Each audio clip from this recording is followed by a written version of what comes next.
doing that with a, as you say, pretty depleted team today. We are missing our normal, when we go to back three, normal Ethan Pinnock and Christopher, and the next one in line, probably Sanka. We missed 3 centre-backs. So we then decided to put Mads Roslav in as an outside centre-back, and then we normally would have played Sergio Canas. He was also out. And then we decided to play Saman Goddard. Our maybe best performing player this season, or most stable, Christian Nørgaard, out in number 6 position. Vita stepping in. We know he can do that. He did that last year. But anyway, so we have the second best player in 4 positions against the fully strength Tottenham side that are fighting for Champions League.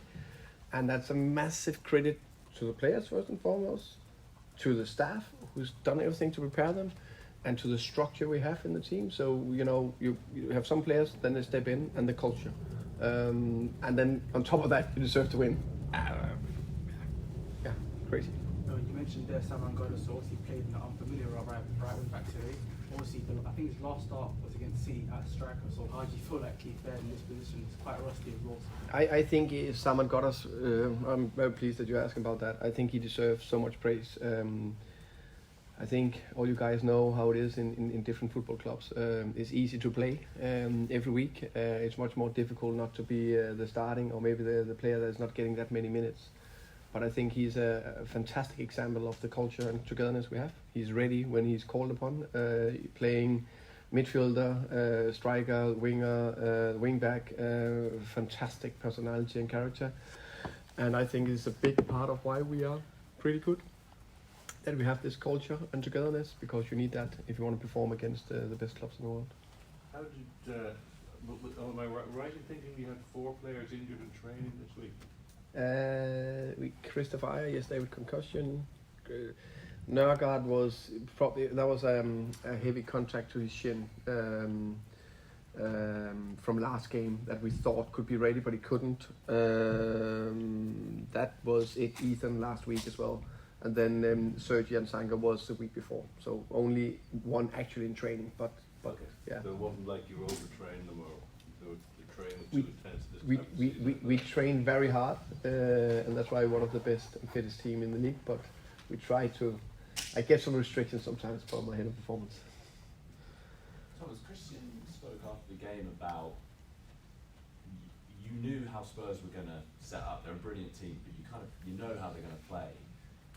Does that how does that affect your preparations compared to playing other teams at the top of the table, that you do at least know what they're going to do, even if it's hard to stop it?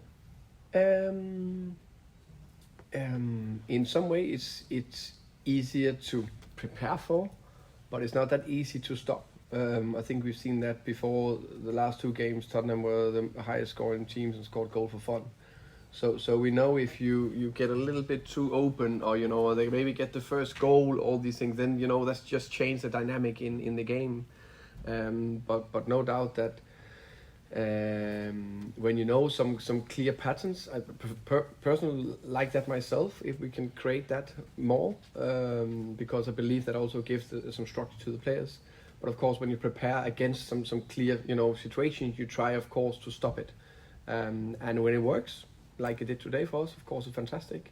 But there was always be some crucial moments in a game where we need to have a defining block or sprint back, getting under. But yeah. Thomas, Christian looks to have elevated a lot of the other players around him. Ivan Toney, I know didn't score today. I know he's had a great season, but he looked such a threat, and obviously getting on to Christian's set pieces. How has both his talent but also his mentality of being such a top player influenced the rest of the team?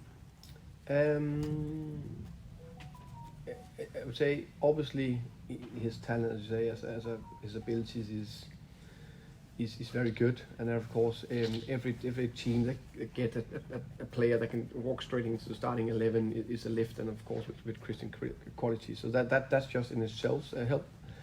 I think his personality fits perfect to our culture. He's I said that a few times, but his attitude, where he's confident but humble, fits bang on to what we try to create. He's a massive team player, but of course confident in the way he plays and the way his abilities and what he's capable of. But also because he's that humble, down to earth. He's his interaction with every player is very good.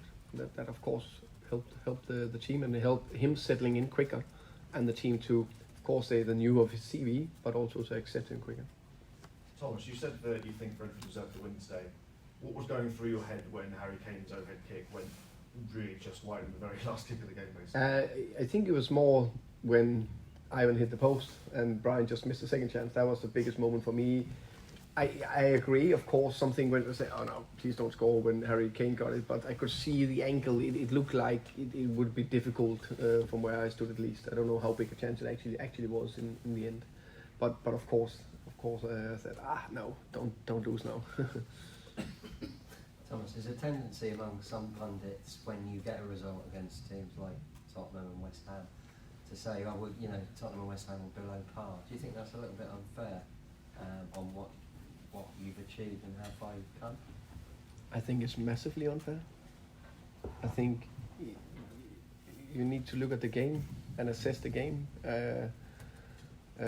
It's a season. Tell me how many teams playing at a top level every game.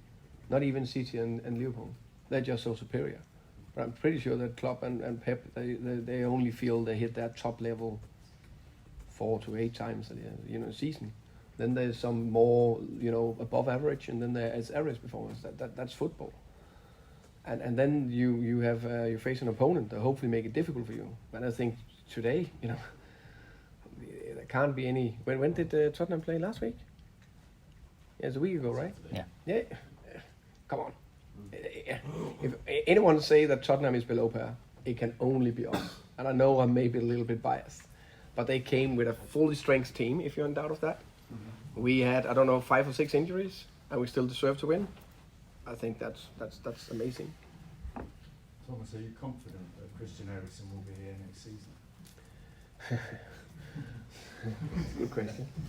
I would love to say that I'm confident. I'm very positive, and I'm very hopeful that he would stay, but it will be a decision in the end of the season. Just what you were saying earlier, Thomas, about how much he fits in to the club. That's presumably one of your biggest draws in trying to convince him to stay. Of course I do what I can.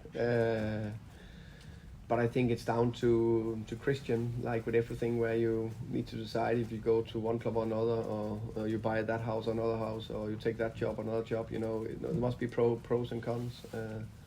And I always say, if you can make it a 8-2 decision, so 8 things that is good and 2 that's maybe not that good, then you're in a good position. So I hope Christian makes the right choice for him and his family, and of course really hope that it will be us. You could see why Tottenham would like to have him back with them, couldn't you, from the way the game went today? I think if you played the other team, we still should have won the game. We just put another player in. I think if he played for Tottenham today, I don't think they would have won either. Why not? Because I think we did fantastic. And it was not only because Christian played for us. There's 10 other players that did fantastic for us today. Thomas, just wanted to ask on Nathan Young-Coombs. He's got 31 goals this season for the Brentford B team. So is there a chance we could probably see him in the league this season and probably get a Prem debut? And how highly do you rate him as a footballer? I think Nathan is very interesting striker. I really like his abilities to run in behind and getting these small sliders passes from midfielders. He's very good to attack in the last line, and his ability to press. So I think he's got a potentially great future ahead of him. And now we need to take the next step for him. Probably he need to play some men's football. I think there's one step from B team directly into Premier League. I think you need maybe a step before that, but it's a player we believe a lot in. Not even a couple minutes off the bench. No, yeah, of course, no, that could happen. No, of course, no. I thought you'd say no, yeah, of course that could happen. Of course, easily. Thank you. Hi Thomas. Hi. Just wanted to ask you about Saman again. So I think he's played left wing back, right wing back, centre mid, striker this year. What kind of qualities does he possess that allows you to kind of drop him in all these different positions? Because you've got to be really flexible to do that. Yeah, definitely. I think he's first very intelligent footballer. I think he's technically really good. And he's also a player that when you describe a new role and work with him, he's really taking on board quickly. So his ability to learn is very good. And of course his mindset of being willing to and open-minded to these things is incredible. What do you see as his best position long term? Good question. I think it's still offensive midfielder-ish. He's that. If you play 4-3-3, he can play the 8 as I've done sometimes, or the winger.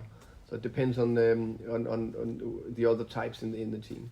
I know you kind of mentioned it a minute ago about the performance, but Tottenham didn't register a shot on target. So what's that kind of say about how much or how well drilled the defence were today and the midfield were today? Yeah, very good defensive performance overall.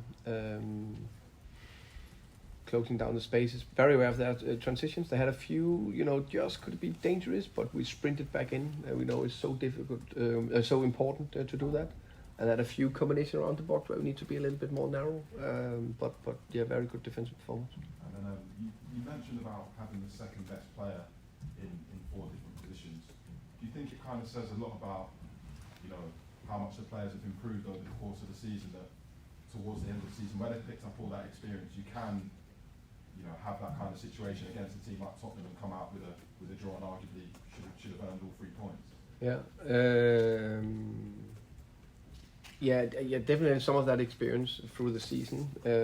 But it's the experience is something definitely, but hopefully also they have trained and drilled and played minutes. Of course, that's experience in these positions. I think that definitely helped.